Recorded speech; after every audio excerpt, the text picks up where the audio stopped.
नमस्ते महाराज जी, श्री कृष्ण चरणों।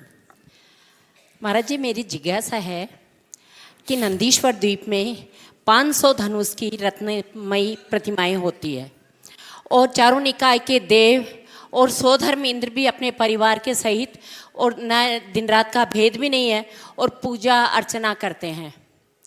और हम भरत ऐरावत क्षेत्र में रहने वाले भी नंदीश्वर द्वीप की पूजा और अर्चना करते हैं। तो उनके पुण्य में और उनकी कर्म की निर्जरा में और हमारे पुण्यवर्धन में और निर्जरा में क्या अंतर है क्या? अर्जुन ने द्रोणाचार्य से साक्षात सरसंधान सीखा और एकलव्य ने द्रोणाचार्य की मूर्ति से सरसंधान सीखा। ऐसा कहते हैं कि जो अर्जुन साक्षात द्रोणाचार्य से नहीं सीख पाया, एकलव्य ने वह गुण उनकी मूर्ति से प्राप्त कर लिया। कहानी आपको पता है, सबको पता है। किससे सीखा, किसने सिखाया? द्रोणाचार्य तो वहाँ नहीं थे। श्रद्धा। तो आप कह रही हैं कि वहाँ जो चतुर्निकाय के देव जाकर पूजा अर्चा करके पुण्य लाभ लेते हैं और हम यहाँ करते हैं, कि हमारा पुण्य उनकी तुलना में कैसा होगा? मैं आपसे दावे के साथ कहता हूँ, अगर प्रगाढ़ श्रद्धा के साथ यहाँ करा जाए तो वह पुण्य प्राप्त हो सकता है जो देवों को साक्षात भी ना हो। भावना का खेल है।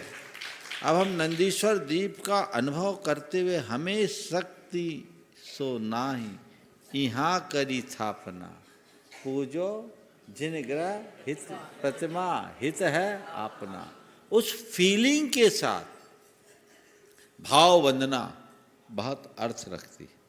तो हम नहीं पहुंच पा रहे, पहुंच पाते होते तो वही होते, लेकिन कल्पनाओं के पंख तो हमारे पास है ना, उससे उड़ करके चले जाए, अपने आंखों में बसा लो और भाव धारा वैसी जग जाए तो तय मानना साथी से पुण्य का बंध होगा।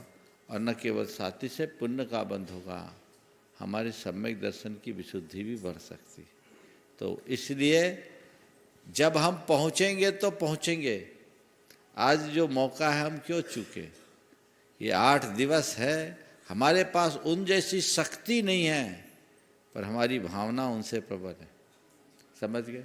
अभी बहुत सारे लोग बोल रहे हैं सिद्ध चक्र विधान में यहाँ नहीं आ पाए, घरों में विधान किया और वो घर के विधान से इतने आनंदित आकर के बखान करते। यहाँ ताराचंद जी बोल रहे थे, मैंने एक दिन विधान नहीं छोड़ा, घर में विधान किया और वो उनका ऐसा फील कि जैसे यहाँ विधान कर रहे हो।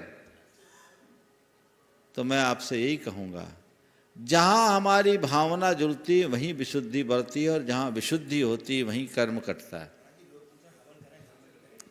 लोग ये बोल रहे, लोग पूछ रहे हवन करे घर में कि नहीं करे। जब विधान किया तो हवन भी कर लो, उसमें क्या बात हो गई? बस उसमें हवन में अपनी सहभागिता दे दो तो जो अलाय बलाय है वो निकल जाएगी। और अच्छा है, सिद्ध चक्र के मंत्र तो तुम्हारे घर में 8 दिन गूंजे ही हैं, गूंजे, ये बहुत अच्छी बात है। और फिर कल शांति धारा की भी अनुगूंज होगी। तो ये सब मौके हैं, इनका लाभ उठाना चाहिए। तो एक पंक्ति में बात का उपसंहार कर रहा हूँ, जो हम कर सके खुद करे, जहाँ न कर सके वहाँ भावना भाए। कीजिए शक्ति प्रमाण, शक्ति बिना श्रद्धा धरे, तो वहाँ भावना का चमत्कारिक प्रभाव होता है।